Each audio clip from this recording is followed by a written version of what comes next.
find that partner. Kasi syempre, bata ka, bago ka pa, hindi mo alam kung paano magsisimula. And then, si Kuya Mac, my lovely manager, matagal ako makikita ni Kuya Mac, and then matagal niya na talagang mommy si Achi. And then nakwento nila na para meron niyang nagsa-start na business, which is Swiss Rolley.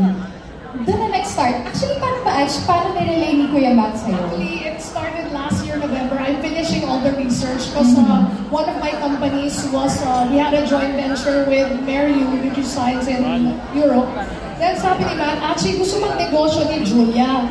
Sabi ko, sure ka? Gusto niya? Sabi ko, actually, napakahusay ni Julia. That's how it all started.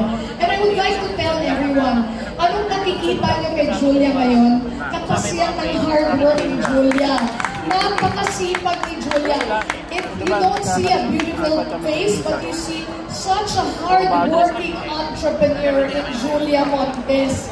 Lahat ng way sa pagplano, Julia is there.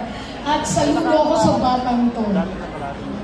Yun, if I may add, kung ano po yung tinatao ko ngayon sa business, si Achi talaga yung naging mentor ko. And ang sister, ang Tobiano sister, sobra, kung wala sila si Kuya Mac, hindi ko talaga nakayanin yung tinatao ko ngayon yung chapter. So I'm very blessed to have them.